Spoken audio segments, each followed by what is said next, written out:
Golconda jewels వారి కొత్త brand Purvi light weight లో హెవీ డిజైన్ ఈ నవంబర్ 1 కుకట్పల్లిలో గ్రాండ్ ఓపెనింగ్ వివరాలకు సంప్రదించండి. నమస్కారం. కార్తీక పురాణం 14వ రోజు పారాయణలోకి వచ్చాం. వశిష్ఠ మహాముని చెప్తున్నారు, వృషోత్సర్జనం అంటే అచ్చు వేసి ఆంబోతుని విడిచిపెట్టడం. పూర్వం బాగా విశేషంగా చేసేవారండి. ఊళ్ళల్లో ఆంబోతులు స్వేచ్ఛగా తిరిగేవి. నాకు ఊహొచ్చే నాటికి కూడా నాకు తెలుసు. అట్లా కొన్ని కథల్లో కూడా కనపడేది. ఆంబోతు వస్తే అందరూ అంటే ఆ ఆంబోతు ఎక్కడ ఏమి ఆహారం తీసుకున్నా ఎవ్వరూ కాదనేవాళ్ళు కాదు. నీళ్ల కోసం వస్తుంటే ఎవరైనా సరే ఇంట్లో నుంచి నీళ్లు తెచ్చిపెట్టి ఆంబోతుని సేవించేవాళ్ళు, స్వామివారి స్వరూపంగా భావించేవాళ్ళు అనమాట. కొన్ని ఊళ్ళల్లో మా వైపు అయితే ఏమో ఆంబోతుని వెంకటేశ్వర స్వామి అంటారు, కొన్ని ఊళ్ళల్లో పరమశివుడు అంటారు. అలా మన ప్రాంతపు ఆచారాన్ని బట్టి కానీ చాలా విశేషంగా చేసేవాళ్ళు. ఇప్పుడు విధానాలు మారిపోయినాయి. కేవలం ఇవి మనం పురాణాల్లోనే చూస్తాం. అందుకని ఇప్పుడు ఏం చేస్తున్నాము, కొన్ని దేవాలయాల్లో కోడల్ని సమర్పించడం లాంటిది క్రియ నడుస్తూ ఉంటుంది. అలాంటి చోట సంతానం కలిగితే కోడల్ని సమర్పిస్తారు, వ్యవసాయం బాగుంటే కోడల్ని సమర్పిస్తారు, మొక్కులుగా మొక్కుకుంటారు. ఇంట్లో ఒక సంతానం కలిగిందంటే ఇక సమర్పించటమే అన్నమాట. చూద్దాం చూడండి ఎట్లా చెప్తున్నారు. ఈ ఆబోతికి అచ్చుపోయిట అలాంటిది చేసిన వాడికి జన్మాంతర పాపాలు నశిస్తాయట. కుటుంబం మొత్తం తరిస్తుంది దాంతో. కార్తీక వ్రతము మనుష్యలోకమందు దుర్లభం అంటే సులభంగా ముక్తినిచ్చేది. చేయగలిగితే కనుక సాంగంగా ఏమేం చెప్పబడ్డాయో అవన్నీ ఒకసారి చేస్తే చాలా రకాల పుణ్య ఫలితాలు లభిస్తాయట. పితృప్రీతిగా వృషోత్సర్గం చేయువానికి 1,000,000 మార్లు గయాశ్రార్థం చేసిన ఫలితం కలుగుతుంది. స్వర్గంలో ఉన్నటువంటి పితరులు మన వంశమందు ఎవడైనా ఒకడు కార్తీక పౌర్ణమి నాడు నల్లని గిత్తని విడిచినట్లయితే మనం తృప్తి పొందుదుమని కోరుతూ ఉంటారట. స్వర్గంలో ఉన్న పితృలోకాల్లో ఉన్నవాళ్ళు అనమాట. కార్తీక పౌర్ణమి నాడు ధనవంతుడు కానీ దరిద్రుడు కానీ కార్తీక పౌర్ణమి రోజున వృషోత్సర్గము చేయని వాడు యమలోకమందు అంధతామిష్టం అనే నరకాన్ని పొందుతాడు. అయితే మొత్తం ఉన్నవాళ్ళందరూ గిత్తలను విడిచిపెడితే ఎలాగండి, అన్ని గిత్తలు రోడ్ల మీదే ఉంటాయి కదా, ఇలా అనిపిస్తుంది. అందుకని ఏం చెప్తారంటే ఆ క్రియ మాత్రమే చేయిస్తారు. అందరూ కలిసి గ్రామం అంతా కలిసి ఒక్క గిత్తని విడిచిపెట్టినా సరే, ఒక దేవాలయానికి వెళ్ళే భక్తులందరూ కలిసి దేవాలయానికి ఒక్కటి సమర్పిస్తే అందరికీ ఆ ఫలితం లభిస్తుంది. ఇది విశేషంగా పూర్వం చేసేవాళ్ళు అనమాట. అయితే ప్రతి సంవత్సరము తద్దినం పెట్టంటే తిథులు నిర్వహిస్తాం కదా, పితృ కార్యాలు నిర్వహిస్తారు. దాంతో అది ప్రతి సంవత్సరము పెట్టినా కూడా పితరులకు తృప్తి ఉండదు. కానీ అంటే ఉంటుంది, సరిపోదన్నమాట. కావలసినంత కావాలంటే వీళ్ళకి ఏం చేయాలట, గయాశ్రార్థము వృషోత్సర్జనము, ఇవి రెండు చాలా విశేషమట. ఈ కాశీ అవి యాత్రలకు వెళ్తున్నారు, ఇప్పుడు సులువైంది కదా మనకి, ట్రాన్స్పోర్టేషన్ ఈజీ అయిపోయింది. హాయిగా ట్రైన్ ఎక్కితే వెళ్ళిపోతాం, ఫ్లైట్లు ఎక్కితే వెళ్ళిపోతాం. ఒక రోజులో ఇవాళ పొద్దున వెళ్ళి రేపు పొద్దున్న తిరిగి వచ్చేలాగా అయిపోయింది కాశీ ప్రయాణం. అలాంటప్పుడు ఈ గయా అక్కడికి వెళ్ళినప్పుడు తప్పకుండా శ్రార్థ విధిని కనుక నిర్వహిస్తే పితృలోకాల్లో ఉన్న పెద్దవాళ్ళు సంతోషిస్తారు. దానివల్ల ఉత్తరోత్తర కుటుంబంలో చాలా అనర్థాలకి గండిపడుతుంది, ఇబ్బందులు లేకుండా ఉంటాయన్నమాట. ఇది చాలా మంచిది. వృషోత్సర్జం కూడా దాంతో సమానమైందనమాట. కాబట్టి కార్తీక పౌర్ణమి నాడు వృషోత్సర్గము సుఖాన్ని ఇస్తుంది. అనేక మాటలు చెప్పటం ఎందుకు, కార్తీక మాసమందు అన్నిటికంటే పుణ్యఫలప్రదమైనది ఏమిటంటే దేవరుణ మనుష్యరుణ పితృగణ రుణముల నుంచి విముక్తుడవుతాడు. ఈ సమయంలో గనక ఫలదానాన్ని గనక చేస్తే, పళ్ళు విశేషంగా దానం చేస్తే వాళ్ళకి దేవ పితృ ఋషి రుణాల నుంచి విముక్తి లభిస్తుందట. తర్వాత ఇంకోటి చెప్తున్నారు, కార్తీక పౌర్ణమి నాడు దక్షిణతో కూడా ధాత్రి ఫలాన్ని దానం ఇచ్చేవాడు సార్వభౌముడవుతాడు. అంటే ఉసిరి పళ్ళని, ఉసిరికాయలని ఆమలకము లేదా ధాత్రి అంటారు, వాటిని కనుక దానం చేస్తే కూడా సార్వభౌముడవుతాడు.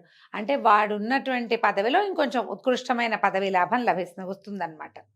అనగా అంత భూమికి ప్రభు అవుతాడని చెప్తున్నారు. కార్తీక పౌర్ణమి నాడు దీపదానాన్ని ఆచరించేవాడు విగత పాపుడై పరమపదాన్ని పొందుతాడు. దీపదానం కూడా చేసుకోవచ్చు. కార్తీక మాసమందు దీపదానం చేసేవాడి యొక్క మనోవాకాయకృత పాపములన్నీ నశిస్తాయి. లింగదానం, ఎవరికైనా శివలింగాన్ని దానం చేసినా కూడా ఈ జన్మమందు అనేక భోగాలు అనుభవించి ఉత్తర జన్మమందు సార్వభౌముడవుతాడు. పాపాలు నశించి పుణ్యాలు కలుగుతాయి. ఈ లింగదానం కాకుండా మిగిలిన ధర్మాలన్నీ చేసినా కూడా ఈ మొత్తం అన్నీ పోవట. ఈ లింగదానము లేదా సాలగ్రామ దానము విశేషంగా చేయాలి. ఇది ప్రత్యక్షంగానే చేయవలసిన పని లేదండి. లింగదానం కానీ సాలగ్రామ దానం కానీ మనం ఆ గురువుగారు ఎవరికైనా మనకి చుట్టుపక్కల ప్రాంతాల్లో దేవాలయాల్లో ఉన్నా లేదా మన గృహానికే కుటుంబానికే అలవాటైన పురోహితులు ఎవరైనా ఉంటే, అయ్యా నేను సాలగ్రామ దానం చేసుకుంటా లేదా లింగదానం చేసుకుంటానంటే వాళ్ళే పట్టుకొస్తారు. కొంత వెల ఇచ్చి ఆ లింగాన్ని మనం తీసుకుని తర్వాత మనం వారికే దానం చేయొచ్చు. సులభమైన విధి. ఇది మంచిదన్నమాట. తర్వాత ఇంకేం చెప్తున్నారు, కార్తీక వ్రతము అనంత ఫలప్రదము. సామాన్యంగా దొరకంది కనుక కార్తీక మాసమందు పరాన్నము భుజించుట, పితృశేషము తినకూడని వస్తువుల్ని భుజించటము, శ్రాద్ధాన్నము సేవించడం అంటే భోక్తగా ఉండటము, తిలదానము, ఈ 5టిని విడిచిపెట్టాలి. మరి కార్తీకంలో ఎవరికైనా తద్దినం వస్తే అప్పుడు వాళ్ళ ఇంటికి వెళ్ళొద్దా అంటే కనుక మీరు వ్రత నియమం పెట్టుకుంటే, మనకి నియమం ఉండి ఈ నెల రోజులు నేను కార్తీక వ్రతాన్ని ఆచరిస్తాను అని నియమం పెట్టుకున్న వాళ్ళు మాత్రం శ్రాద్ధాన్నానికి వెళ్ళకూడదు, తిలదానం తీసుకోకూడదు, పితృశేషం ఎవరింట్లోనూ తద్దిన భోజనం చేయకూడదు అనమాట. తర్వాత అభక్ష్య భక్షణం అంటే ఉల్లి వెల్లుల్లి తర్వాత మాంసాహార భక్షణము అవి చేయరాదు. అవి కాకుండా ఈ నెలలో కొన్ని తినకూడని వస్తువులుగా వర్జనీయ పదార్థాలుగా చెప్తారు, వాటిని కూడా తినకూడదు. అయితే కార్తీక మాసమందు సంఘాన్నము, శూద్రాన్నము, దేవార్చకుల అన్నము, అపరిశుద్ధాన్నము, కర్మలను విడిచిపెట్టిన వాని అన్నము ఇలా కొన్ని చోట్ల భుజించకూడదు. అంటే నియమం పెట్టుకున్న వాళ్ళు, ఎవరికైతే కార్తీక నియమం ఉంటుందో వాళ్ళు ఖచ్చితంగా తమ ఇంట్లోనే భోజనం చేయాలండి. ఇంతే, ఇక మిగిలినవన్నీ అక్కర్లా.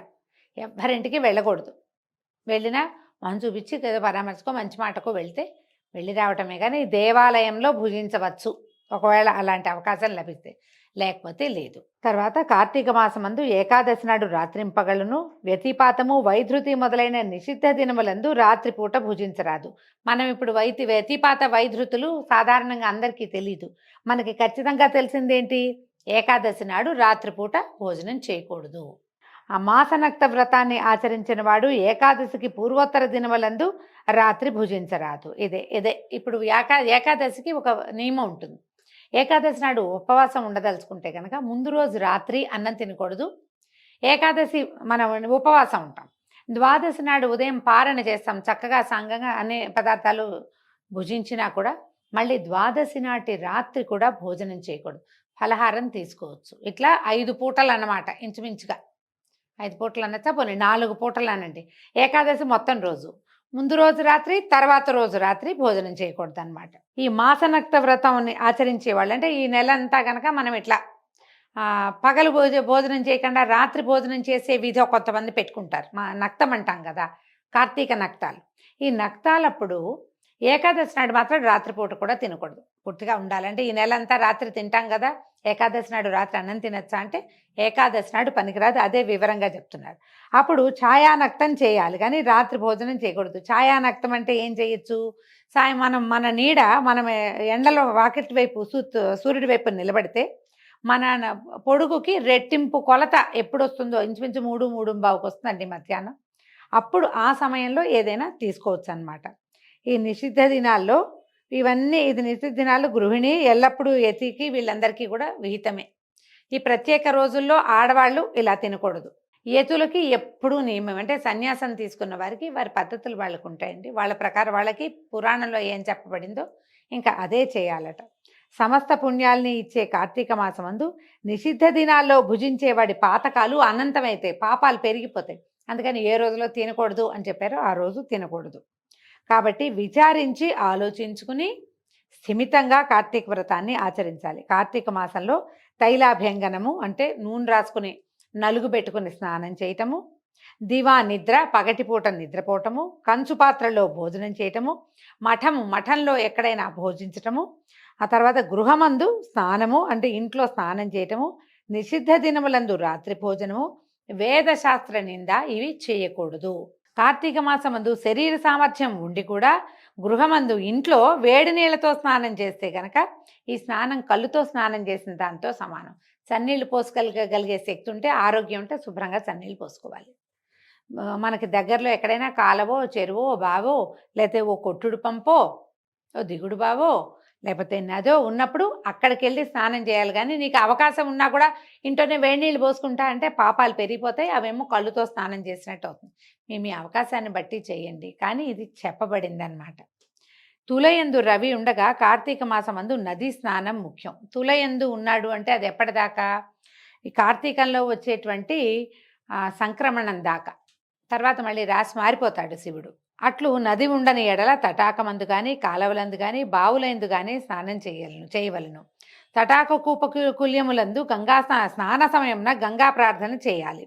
గంగ ఎందును, గోదావరి ఎందును, మహానదుల ఎందును అలాంటప్పుడు ఇంకా సన్నిధి అవి లేనప్పుడు అవి వాటిలలో స్నానం చేసేటప్పుడు ఏం మంత్రం చెప్పుకోకల, స్నానం చేస్తే సరిపోతుంది.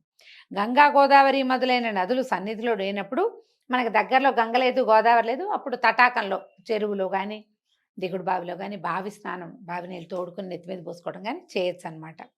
తర్వాత కార్తీక మాసం అందు ప్రాత స్నానం ఆచరించిన వాడు నరకమందు యాతలను అనుభవించి తర్వాత చండాలుడై పుట్టును. కార్తీకంలో పొద్దున్నే స్నానం చేయాలి, ఇది నియమం. గంగాది సమస్త నదులను స్మరించి స్నానం చేసి సూర్యమండల గతుడైనటువంటి హరిని ధ్యానించి హరి చరిత్రను విని గృహమునకు వెళ్ళవలను. ఇది ఎప్పుడు మనం ఒకవేళ అక్కడ బయటికి వెళ్ళినప్పుడు స్నానానికి.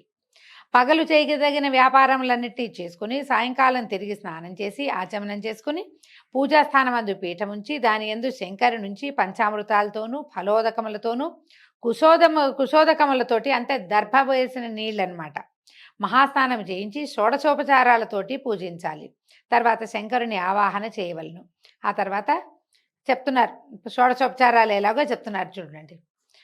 వృషధ్వజాయ ధ్యానం సమర్పయామి, గౌరీప్రియాయ పాద్యం సమర్పయామి, లోకేశ్వరాయ అర్ఘ్యం సమర్పయామి, రుద్రాయ ఆచమనీయం సమర్పయామి, గంగాధరాయ స్నానం సమర్పయామి, ఆశాంబరాయ వస్త్రం సమర్పయామి, జగన్నాథాయ ఉపవీతం సమర్పయామి, కపాలధారిణే గంధం సమర్పయామి, ఈశ్వరాయ అక్షతాన్ సమర్పయామి, పూర్ణగుణాత్మనే పుష్పం సమర్పయామి, ధూమ్రాక్షాయ ధూపం సమర్పయామి, తేజోరూపాయ దీపం సమర్పయామి, లోకరక్షకాయ నైవేద్యం సమర్పయామి, లోకసాక్షిణే తాంబూలం సమర్పయామి, భవాయ ప్రదక్షిణం సమర్పయామి, కపాలినే నమస్కారం సమర్పయామి అని 16 ఉపచారాలని చెప్తూ ఈ రకంగా షోడశోపచారాల చేత శంకరుని పూజింపవలెను. మన దగ్గర ఈ పుస్తకం ఉంటే పెద్ద శ్లోకాలు స్తోత్రాలు లేపైనా ఈ నామాలు చెప్పుకుని సేవించుకోవచ్చు అన్నమాట.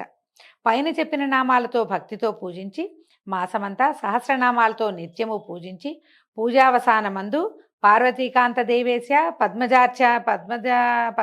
పద్మజార్చ్యాంఘ్రి పంకజ అర్ఘ్యం గృహాణ దైత్యారే దత్తం చేత ఇదముపాపతే అని మంత్రంతో అంటే ఒక శ్లోకం రాశారండి. దీంతో అర్ఘ్యం ఇవ్వమన్నారు. ఇట్లా భక్తితో చేసేవాడికి ముక్తి కలుగుతుందట, సంశయం లేదు. శక్తి కొలది దీపమాలను సమర్పించి శక్తివంచన చేయక బ్రాహ్మణులకి దానం చేయాలి. ఈ ప్రకారం కార్తీక మాసమంతా బ్రాహ్మణులతో కూడి నక్తవ్రతం చేయువాడు 1000 సోమయాగములు, 100 వాజపేయి యాగములు, 1000 అశ్వమేధ యాగములు చేసినటువంటి ఫలితాన్ని పొందుతాడు. కార్తీక మాసమందు ఈ ప్రకారంగా మాసనక్త వ్రతాన్ని ఆచరించేవాడు పాపములను సమూలంగా పరిహరించుకుంటాడని నారదాదులు చెప్పారు. కార్తీకమందు మాసనక్త వ్రతం వల్ల పుణ్యము అధికమవుతుంది, సమస్త పాపాలు నశిస్తాయి, ఇందులో సందేహం లేదు. కార్తీక మాసంలో చతుర్దశి దినమున పితృప్రీతి కొరకు బ్రాహ్మణునకు భోజనం పెట్టిన ఎడల పితరులంతా సంతోషిస్తారు. కార్తీక మాసమందు శుక్ల చతుర్దశి దినమున ఔరసపుత్రుడు తిలతర్పణం ఆచరించిన ఎడల పితృలోకస్తులైన పితరులు తృప్తి నిందుతారంటే శుక్ల చతుర్దశి పౌర్ణమికి ముందు రోజు కనుక చేస్తే ఔరసపుత్రుడు అంటే సొంత కుమారుడే చేస్తే కనుక ఈ తిలతర్పణాన్ని చేస్తే పితరులకి తృప్తి కలుగుతుందట. చతుర్దశి నాడు ఫలదానాన్ని ఆచరించే వాడికి సంతానానికి ఏ సమస్యలు రావు. కార్తీక మాసంలో చతుర్దశి నాడు ఉపవాసం చేసి శంకరుని ఆరాధన అయిన తర్వాత తిలలు దానం చేసిన వాడికి కూడా తిలదానాన్ని ఆచరించేవాడు కైలాసానికే ప్రభు అవుతాడు. సమస్త పాపములను పోగొట్టునది, సమస్త పుణ్యములను వృద్ధిపరచునది అయినటువంటి కార్తీక వ్రతాన్ని చేసేవాడు విగత పాపుడై మోక్షాన్ని పొందుతాడు. పవిత్రకరమైన ఈ అధ్యాయాన్ని భక్తితో వినువారు చదువువారు కూడా సమస్త పాతకములకు ప్రాయశ్చిత్తము చేసుకున్న వారు అగుదురు. దీంతో 14వ రోజు పారాయణ పూర్తయిందండి. రేపు ఉదయం 15వ రోజు పారాయణలో కలుసుకుందాము. అవకాశం ఉన్న వాళ్ళందరూ కూడా ఈ 14వ రోజున తృప్తి కోసం ఏదైనా తర్పణాలు విడిచిపెట్టడము, తిలదానాన్ని చేయటము, ఎవరైనా బ్రాహ్మణులకు భోజనం ఇవ్వటము లేదా స్వయం పాకాన్ని ఇవ్వటం లాంటి క్రియలను చేసుకుంటే మంచిది. నమస్కారం.